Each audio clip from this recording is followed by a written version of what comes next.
Alhamdulillah, wa salatu wa salamu ala rasulillah, amma ba'd. You know, sometimes shaytaan comes to us to distract us and take us away from doing righteous actions. And he does it in very complex and very strategic ways. So sometimes he comes along and says, oh, haven't you heard? How can you be going Hajj? You've got debts to pay. And this debt of yours is going to go on for years. How can you dare go on Hajj? Many times people come up and they ask this question. You know, I've got this debt that I'm going to continue paying for the next 5 years. And does that mean I can't go Hajj? And then you ask the brother or even the sister, okay, so are you working? And they say, yeah. And it's not any minor job they have. They have some big, well-paid job. And that job, they're very stable in that job. It's a very stable job. Big companies paying them lots of money, and they've got a lot of savings as well. So let's just cut it short. If you have a debt that you're continually paying, so you're paying maybe a couple of £1,000 every year. Say even you're paying £10,000 of that debt, and you've got 5 years you're going to pay it off.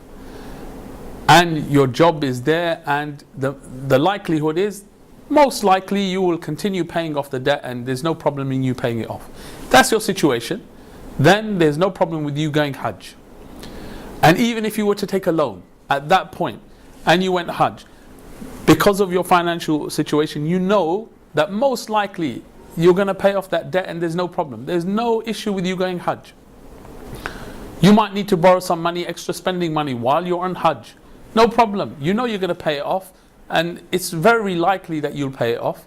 Only if something very abnormal, some kind of disaster happens, you won't pay it off. Then there's no issue with you borrowing that money, having a debt on your head, because you know that you will be paying off that debt, and the most likely thing is that it will get paid off within a couple of years or even less than that. So don't let that distract you from taking this opportunity when Allah has given you wealth, ability, health, those things, that opportunity. And on top of that, what did the Prophet ﷺ order you to do? Hasten towards Hajj. When you hear that statement of Allah, وَأَتِمُّ الْحَجَّ وَالْعُمْرَةَ لِلَّهِ, complete the Hajj and Umrah for the sake of Allah. When you hear that statement of Allah, وَلِلَّهِ عَلَى النَّاسِ حِجُّ الْبَيْتِ, upon mankind is to make Hajj of the house of Allah.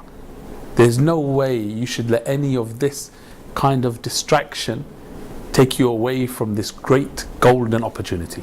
Walhamdulillahi Rabbil Alameen.